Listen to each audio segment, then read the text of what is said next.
السلام علیکم، welcome to my channel story voice. تمام ویڈیو اپڈیٹس کے لیے میرے چینل کو سبسکرائب کر کے بیل نوٹیفیکیشن کو آن کر دیں۔ آئیے سنتے ہیں آج کی ویڈیو میں کسی کی زندگی بھی بیتی ایک نئی داستان۔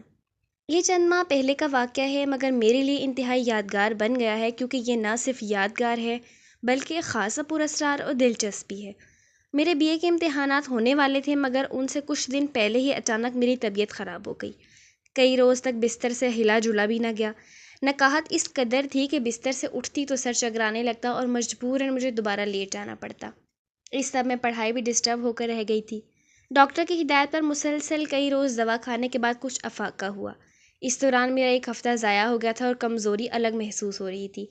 امتحان سے ایک ہفتہ قبل امی نے مجھے سختی سے ہدایت کی کہ روز رات کو دودھ پی کر سونا ہے اور رات دیر تک پڑھائی نہیں کرنی، جو تیاری کرنی ہے وہ صبح اٹھ کر لینا۔ امی روز رات کو دودھ ابالنے کے بعد دودھ والی گڑوی میرے کمرے میں ہی رکھ دیتی تھیں، تاکہ ذرا ٹھنڈا ہونے پر میں اس میں سے ایک گلاس نکال کر پی لوں اور باقی دودھ فریج میں رکھ دوں۔ چنانچہ میں ایسا ہی کرتی۔ یہ 2 روز بعد کی بات ہے۔ میں پڑھائی ختم کرنے کے بعد اٹھی، دودھ والی گڑوی سے دودھ نکال کر گلاس میں ڈالا اور خود پینے کے بعد یہ سوچ کر لیٹ گئی کہ ابھی دودھ گرم ہے، تھوڑی دیر بعد اسے فریج میں رکھ دوں گی۔ جانے کس وقت میری آنکھ لگ گئی اور میں گہری نیند سو گئی۔ رات کا جانے کون سا پہر تھا جب اچانک میری آنکھ کسی برتن کے گرنے کی آواز سے کھل گئی۔ مجھے کمرے میں کچھ گڑبڑ محسوس ہوئی اور میں نے اٹھ کر چاروں طرف نظریں گھمائی۔ پھر ایک جانے مجھے کوئی چیز تیزی سے حرکت کرتی نظر آئی، جسے دیکھ کر میری گھگی بن گئی۔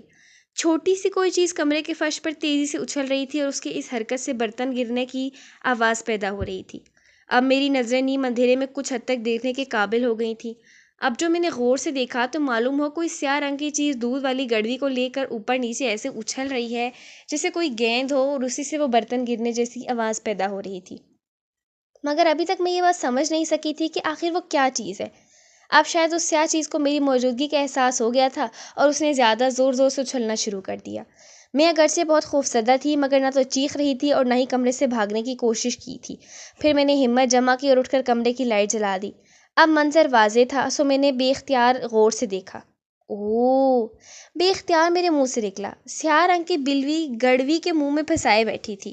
اب چونکہ اس کا منہ گڑوی کے چھوٹے سے منہ میں پھنس کر رہ گیا تھا، اس لیے وہ اپنی جھنجھلاہٹ اچھل کود کر دکھا رہی تھی۔ کمرے میں ادھر سے ادھر کی باغ دوڑ ایک عجیب منظر پیش کر رہی تھی اور مجھے سمجھ نہیں آ رہا تھا میں کیا کروں۔ بلی کی کوئی مدد کروں یا اسے پکڑوں، کچھ سمجھ نہیں آ رہی تھی۔ بلی اس قدر اشتعال میں تھی کہ اسے پکڑنا بھی ممکن نہ تھا۔ اس دوران میں کمرے سے آوازیں سن کر امی اور بھائی بھی آ گئے۔ اب سب کے سامنے وہی منظر تھا جسے میں کئی منٹ سے دیکھ رہی تھی۔ کسی کو بھی میری اس صورتحال کا حل سمجھ نہیں آ رہا تھا۔ پھر قدرت نے خود ہی اس کا حل نکال دیا۔ بھاگتی ہوئی بلی اچانک دیوار سے ٹکرائی اور پھر اس نے زور سے اپنے سر کو جھٹکا دیا، تبھی اس کا سر گڑوی سے نکل آیا۔ کچھ دیر کے لیے بلی ٹھٹکی، جیسے وہ بھی منظر دیکھ کر حیران ہوئی، اور پھر اس نے ہم سب کو حیران کرتے ہوئے کمرے میں لگے کولر کی طرف دوڑ لگا دی۔ مگر جلد بازی میں وہ کولر کے اوپر لگے ہارڈ بورڈ میں الجھ گئی اور اسے دوبارہ واپس آنا پڑا۔ اب اس کے تیور اور خطرناک تھے۔ وہ غراتی ہوئی ادھر سے ادھر بھاگ رہی تھی اور اسے راستہ نہیں مل رہا تھا۔ پھر وہ میرے کمرے سے باہر نکلی اور TV لاؤنج کی طرف دوڑی۔ اب بھائی نے آگے بڑھ کر TV لاؤنج سے باہر جانے والا دروازہ کھول دیا۔ بلی فوراً اس طرف آئی اور باہر نکل گئی۔ یوں یہ معاملہ ختم ہو گیا۔ اب اس بات پر غور شروع ہوا کہ بلی کے ساتھ کیا اور کیسے ہوا۔ سب کی مشترکہ تفتیش سے یہ بات سامنے آئی کہ رات کسی وقت بلی کولر کے راستے میں سے میرے کمرے میں آئی تھی اور اس نے دودھ کی خوشبو سے مجبور ہو کر گڑوی کے اندر پڑا ہوا تھوڑا سا دودھ پینے کے لیے اپنا منہ اندر تک گھسا دیا تھا۔ بس پھر اس کے ساتھ جو ہوا وہ میں اوپر بیان کر چکی ہوں۔